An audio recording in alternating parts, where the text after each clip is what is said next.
Let's get into some festivities on my cheat day. Let's see what we got in store.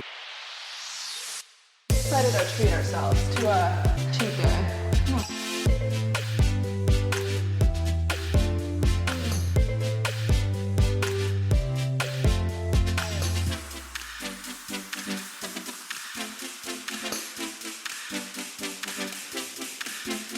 I'm done cheating with y'all, so you guys gotta get out.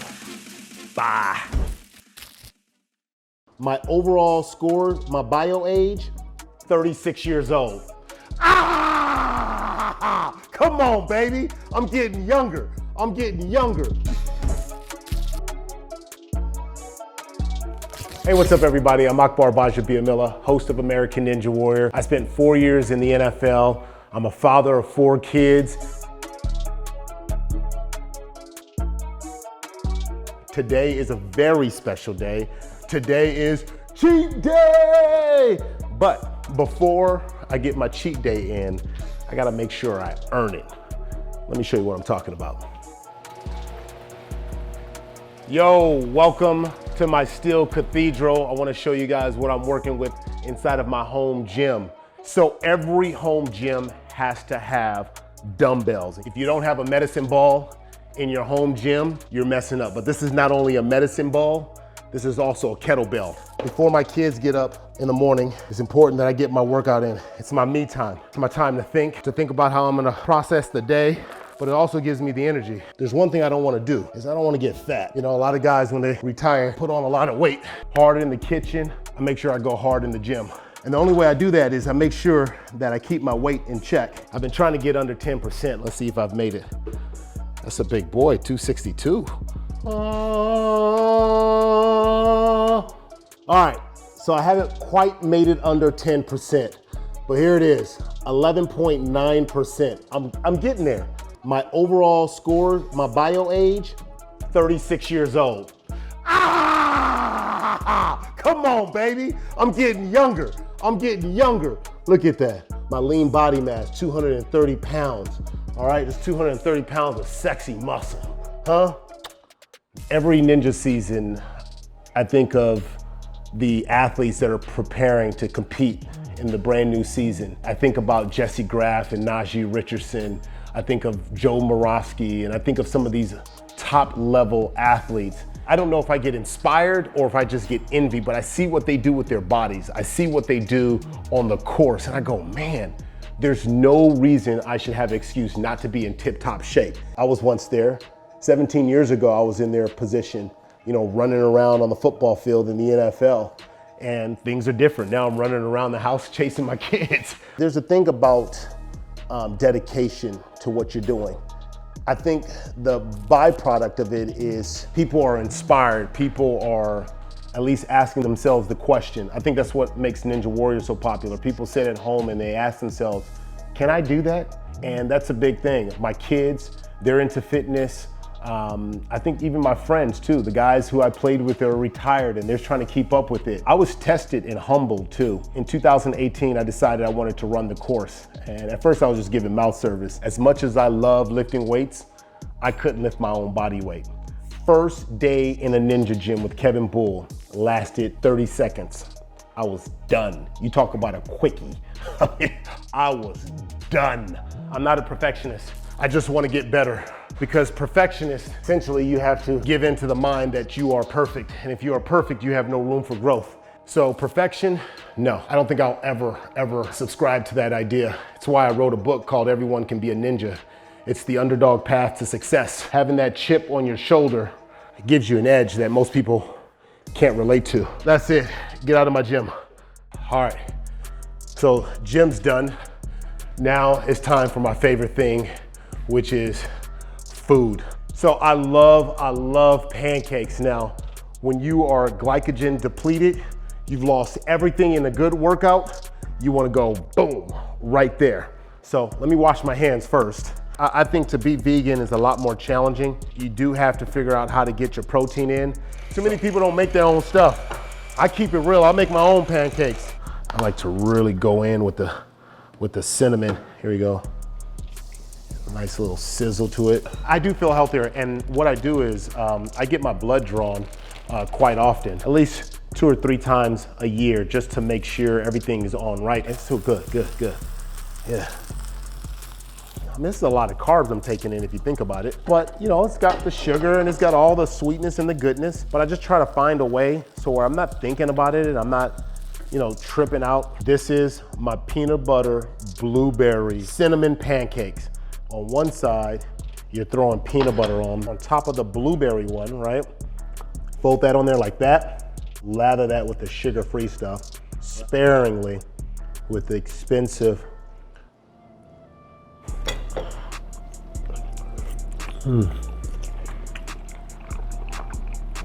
Wow, look at the ooze. Ooze, look at that, ooze. And because I've exposed this to you, you've never seen peanut butter jelly pancakes anywhere. You wanna try some? Come here. This is my buddy Nasir. All right, it's a peanut butter jelly pancake. You gotta tell me what you think of it. That's a good one right here. It's got peanut butter and jelly. It's kind of good. It's kind of good. What do you mean it's kind of good? Is it kind of good, really good? I'll give you 2 check-ins. Out of how many? 1. Out of 1? Oh, so that's good. So it's, Out of 10. all right, 10. That's really bad. Fine, 4. Okay, 4. I negotiated to 50%. My goodness.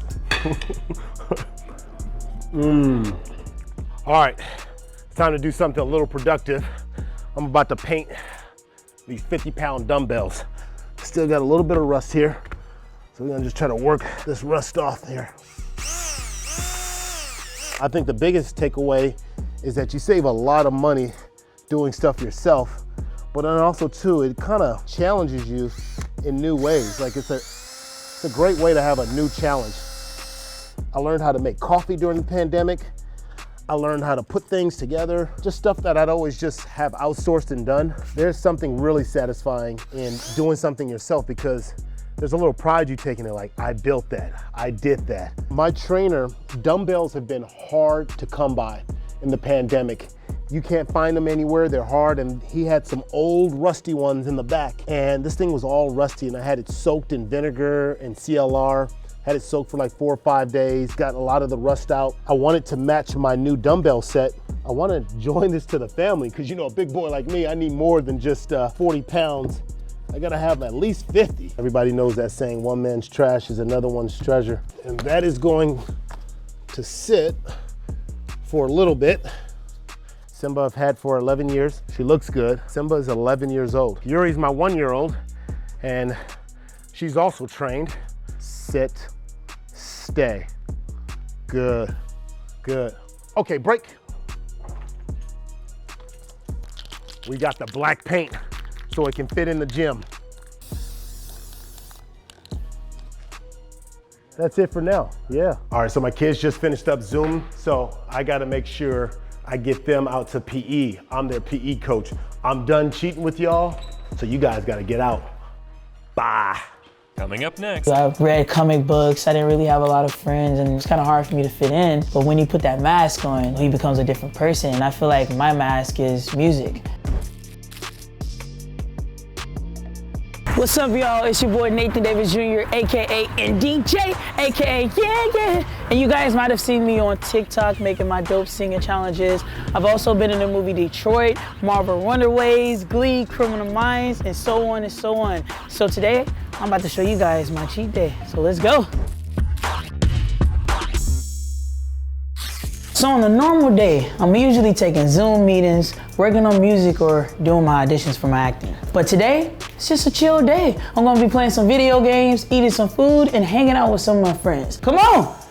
We're about to play some Spider-Man because this is my favorite game. So I like Spider-Man a lot because I can relate to him. You know, he kind of grew up as a nerd and you know, I'm a nerd too. I've read comic books. I didn't really have a lot of friends and it's kind of hard for me to fit in. But when you put that mask on, he becomes a different person. And I feel like my mask is music.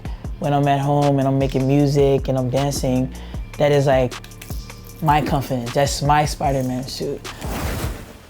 Ooh, the Avengers game is fire. I love the Avengers game. I wish Black Panther was in it, but hey, it's another conversation. I like the Batman series, though the Arkham series is a really dope series. Grand Theft Auto, it's really fun. That's what I want right now. Most of my music is about uplifting women. You know, I'm the lover boy. So a lot of it is about love, inspiring the girl to be her better self. A lot of my fast music is because I'm very hyper. I have ADHD, so I'm always writing songs that are like, you know, about you dancing and just having fun, because I like to have fun and dance. As a kid, I was always beatboxing, and I got that from watching Michael Jackson. I was always, and I'll use like voice memos and beatbox it. And then I'll use like different apps on your phone where I'll add like harmonies. I'll like sing the piano parts, sing the drums, and all those different things. I've technically been making beats since I was a little kid, and then just as I was just growing up, my beats just became just better and better. I mean, Michael Jackson for sure. That's like my top dream collab. I would love to do some stuff with Justin Bieber. I love to work with Chris Brown. Chris Brown is somebody that inspired me through his music. Big fan of Beyonce. I love how she's herself and she's, you know, she has her feminist thing going on. Young Thug is crazy with his melodies. He's like a funny rapper to me, but he's so clever. Big fan of Lil Wayne. Cardi B, Megan Thee Stallion, Nicki Minaj. Like, I literally listen to everything, even country artists, because I take inspiration from everybody. So I just dropped a song. It's called Catch a Body. 1, 2, 3. This is like my first official song release. I dropped it on TikTok. It's on Spotify, YouTube, SoundCloud. It's a great song, man. It's so fun. It's me talking about this girl, seducing her, being flirtatious with her. You gotta listen to the lyrics. I don't want to give it away because I want y'all to go listen to this song. It's very hard to relax because I'm always doing something, whether it's TikTok, music, self-tapes, having a meeting, just different things. I feel like when I'm making videos with my friends, like doing TikTok videos, that's like fun to me. So I kind of, even though it's work, it still feels like I'm, you know, taking a break and having fun with my friends. I just finished playing my favorite game. I just beat some butt. You know, I think I won like 3 missions while having a conversation with you guys. Now, I think it's time for me to make a beat. This is one of my beats that I made.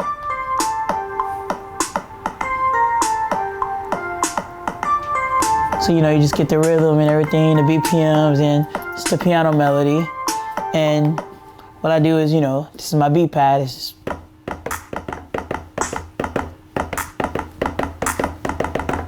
And you just add different things. And you can add like a kick.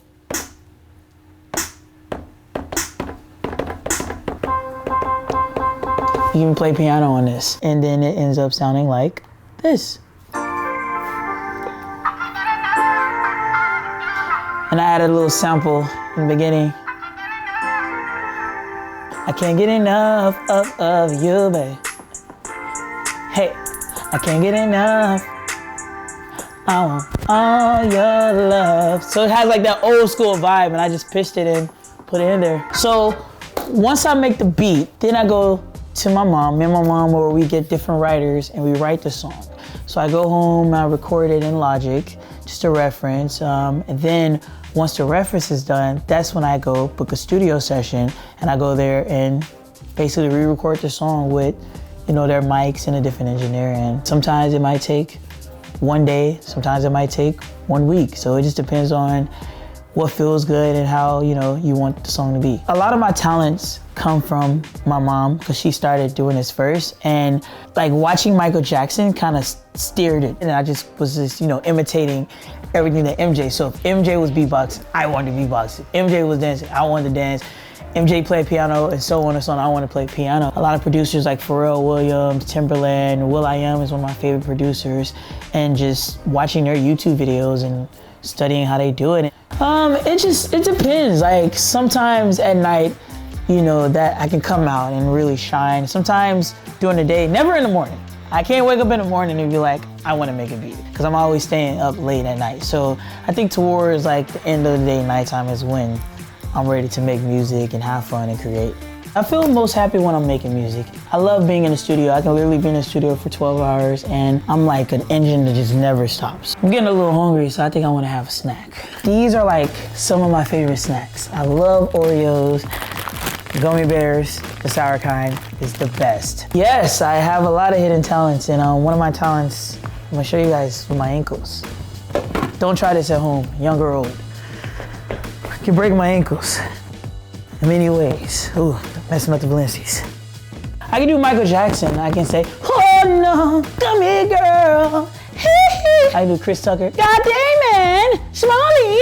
Chris Tucker doing Michael Jackson. That girl. Oh, man. Bro, are we doing an interview? How did you get in my Why didn't you house? tell me we were doing an interview? Dude, I am doing an interview. What's up, guys? I'm Topper, and yeah, I'm one of Nathan's friends. You don't ever take a black man Oreo. But yeah, this is my friend Topper. We do a lot of TikTok videos together. How did we meet each other? You wanted to know how we met each other? I slid into Nathan's DMs. Yes, and I left him on red. I just basically messaged him, and I was like, yo, we gotta run some videos, bro. Like, I love your stuff. We met up, and the first video we did together went viral. 60 million views. Yeah. And after that, like, the rest is history. Like, more like Oreos, Nathan, yo, what's up, bro? I love Oreos, dude. I love myself some Oreos. Okay, do people knock anymore? Y'all just walk up into people's houses? These are my friends. Sean does magic in the Pound, LA, and we're about to make some content. And yeah, this is what we do on our cheat day. Y'all ready? Let's do it. Let's do it. Let's go, guys. All right, Sean, show us a magic trick. Magic trick? Yeah, All right, show us. Let's try something using this ace. Watch Okay. this. On the count of three. 3, 2, 1. It's now king. Yo, that's crazy. How did you do that? Magic. Hey, look, man, y'all can't see no more, man. Thank you guys for coming on my cheat day. I'll see y'all later. Peace. Coming up next. So basketball has always kind of been more of a sanctuary for me than anything. I remember in 4th grade, you know, I would start playing pickup with the guys at recess. Before that, I was like a little girly girl, and then I would see these boys playing at recess, so I started dressing like a little tomboy and going to play with them every day at recess. What's up, guys? It's Stephania here, basketball content creator and girl who brings hoops around cities. Welcome to my cheat day. Welcome to my basketball court. Here we go. This is my sanctuary over here. This is where I love to play. So a cheat day to me is not really a cheat day. Every day I pretty much like to put in the work. Playing basketball is actually something that I love to do. I'm lucky enough to be able to do it as my job, but I also play it on my cheat days as well. If you're a hooper, you love to hit up the court no matter what day it is. A working day for me, either I'm shooting videos or I'm answering emails or I'm like working out. So I go into the gym right when I wake up, and then at night, right before I go to sleep, I usually also throw in basketball workouts on top of my 2-a-days. So sometimes I work out 3 times a day. And recently I started making music too. So basically make music for fun and for my job.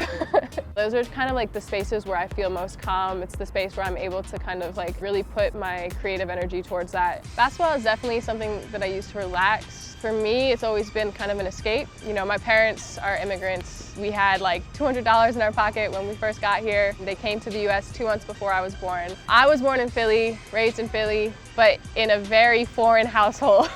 You know, I had 3 languages in my house growing up. It was kind of like the typical American dream story. Family made a business. I had to work from when I was, you know, 5 till now. So if I wasn't working with them, they would kind of just leave me on the basketball court. So basketball has always kind of been more of a sanctuary for me than anything. I remember in 4th grade, you know, I would start playing pickup with the guys at recess. Before that, I was like a little girly girl, and then I would see these boys playing at recess, so I started dressing like a little tomboy and going to play with them every day at recess.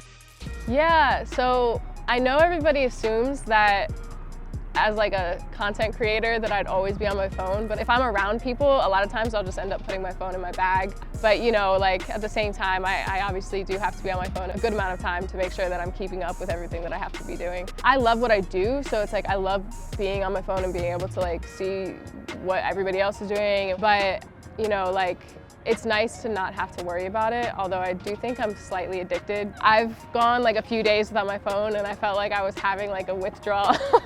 You know, you start itching a little bit, you're like, oh God, who's texting me? I would say that, you know, COVID was difficult this year. It definitely created a lot of challenges, but I think I've done a decent job of trying to take the situation and, you know, make the most out of it. A lot of people kind of put the brakes on everything that they were doing this past year. I tried to figure out creative ways to get around those things, so that way I didn't just like stop all my progress and instead like tried to continue to go forward with it. I started bringing the hoop around last summer, literally like dragged the hoop across the country. It was really cool to be able to see what basketball could do and like how it brought communities together, but it was also just interesting to see people light up at the sight of just a hoop rolling around cities.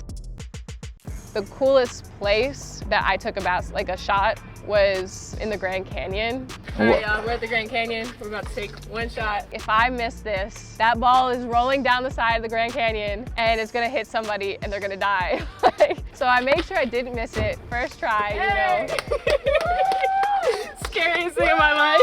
But I think the most memorable experiences, one was during the protest. It was when we initially started playing with the police officers. It was like me trying to orchestrate the police officers coming together and playing both myself and then the protesters that were with us. Being able to see that tension break and like see how our hoop was able to create some sort of change at that moment was a really, really cool experience.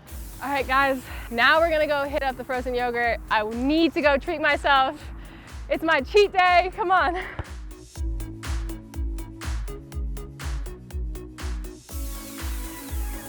So I got hazelnut pomegranate swirl with chocolate crunch topping, lots of mochi, and raspberry. I don't know what it is, but it's like, the texture of mochi is just so cool to me. I lived in China for a bit, and so I got really used to eating it there. So now here in the US, it's kind of like a craving I have sometimes. So I don't really like sweet. That's why I like the mixture here, because it's kind of sour. Like, I like sour and salty more than I like sweet.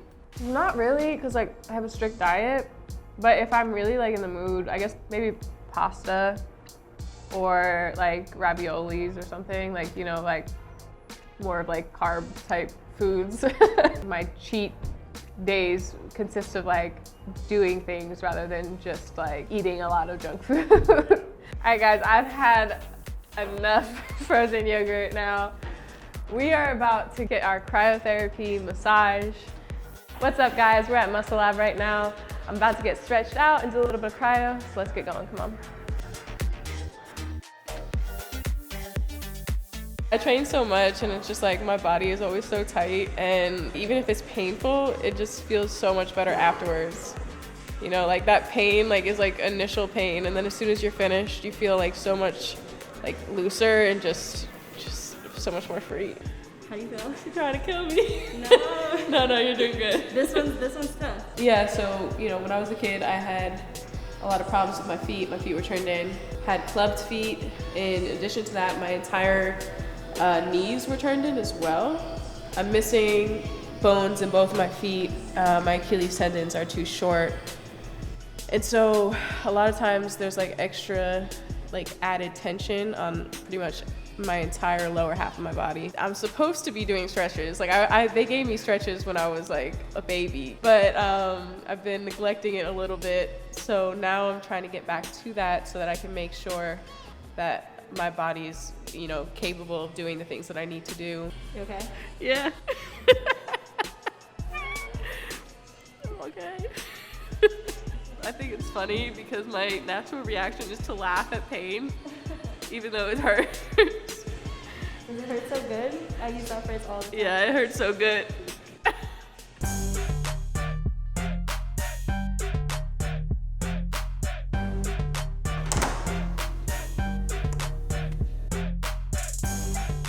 So cold in here.